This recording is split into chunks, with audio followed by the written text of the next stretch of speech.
My name is Prasad, and I'm going to be talking about the barriers and enablers for ICT-based social entrepreneurship in the Rupununi. In this presentation, I'm going to walk you through several elements. But first, let's start with some definitions. Social entrepreneurship is a practice that integrates economic and social value creation. ICT-based social entrepreneurship is really a form of social entrepreneurship that is enabler supported by information and communication technologies. The rural indigenous population is the most neglected group of people in Guyana. About 90% of the RICs are without basic infrastructure. Government efforts lack the element of sustainability and thoughtful implementation. The natural way of life for these people are becoming disrupted by the mining industries.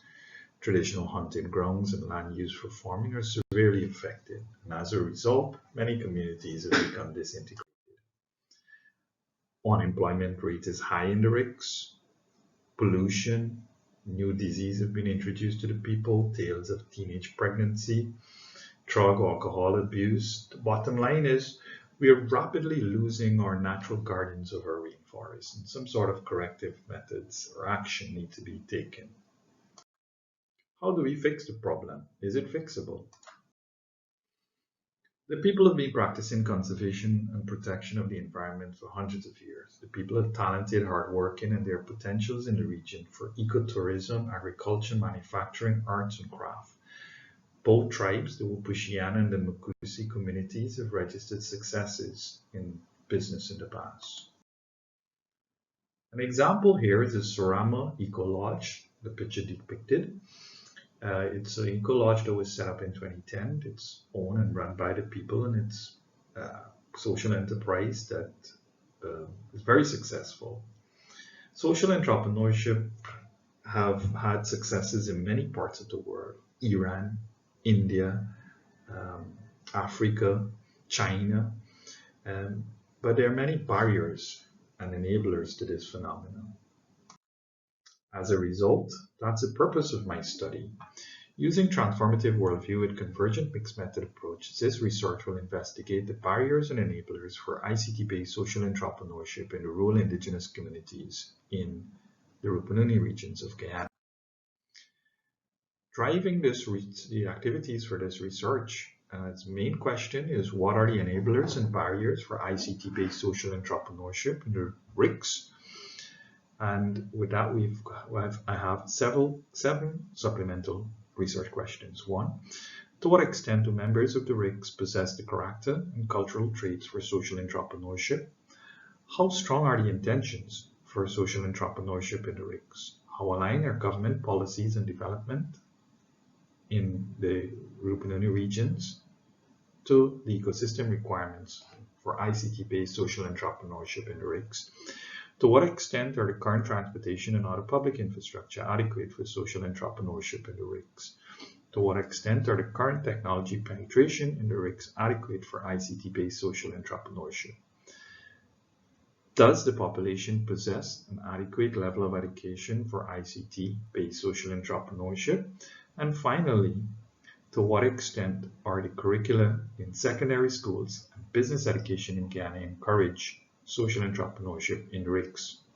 The findings of this study will guide policymakers to develop strategies to nurture, support, and regulate ICT-based social entrepreneurship in the RICs, stimulate discussions at the national and regional levels around ICT-based social entrepreneurship as one of the solutions for the challenges in the RICs, help Guyana to be able to meet the targets for the United Nations Sustainable Development Goals, specifically Sustainable Development Goal number 8.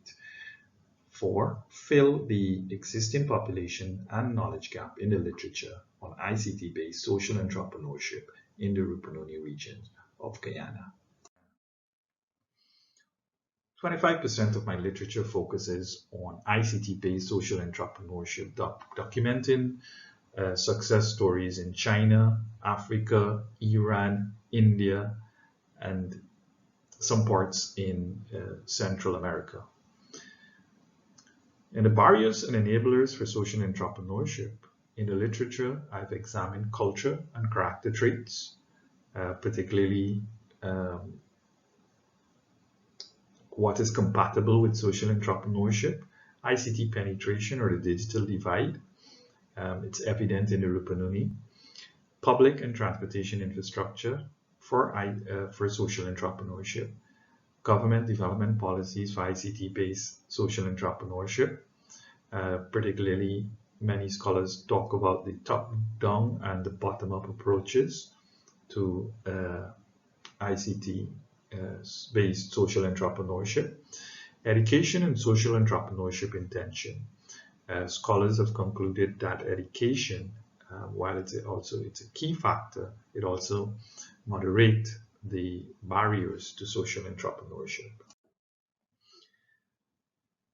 Little, if any, information is available about the personality traits of the two main tribes in the region, and as a result, a study is required. Except for the discussions around social enterprises and the study conducted by BRD in 2015, there are no other studies. As a result, we've got in the literature both a knowledge gap and a population gap. For this research, a mixed method approach is taken with convergent mixed methods where both qualitative and quantitative methods are used together.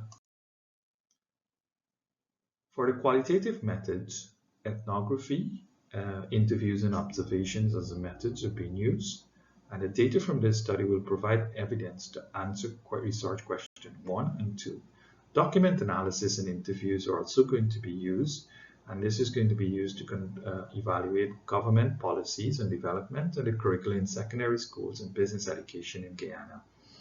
Data for this part of the study will answer research question 3, 6, and 7. The data will be coded and analyzed with Max CUDA. For the quantitative methods, survey research is taken where questionnaires and structured interviews are going to be administered. 4 villages would be used for this part of the study, and a population sample of 45 individuals would be chosen.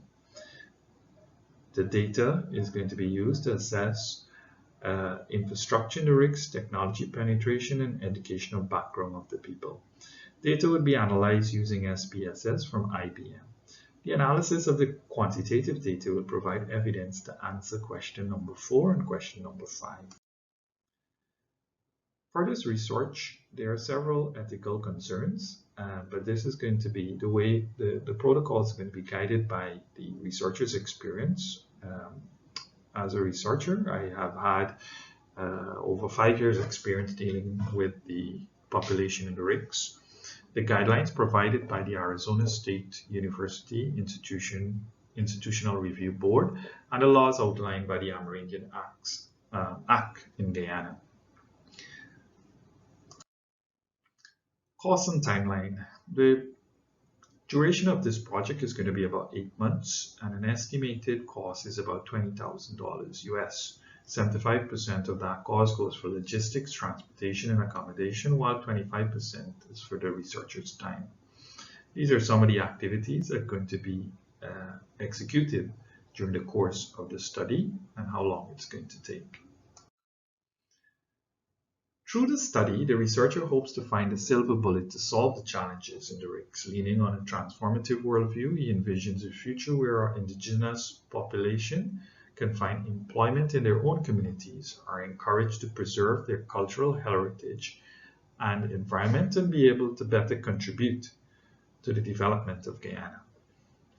The implication of the outcome of this study are profound. Unlike the Togo villages found in rural China, the budding startups in Iran, or the social movements in rural India may create the much needed social and economic revolution in this part of the world.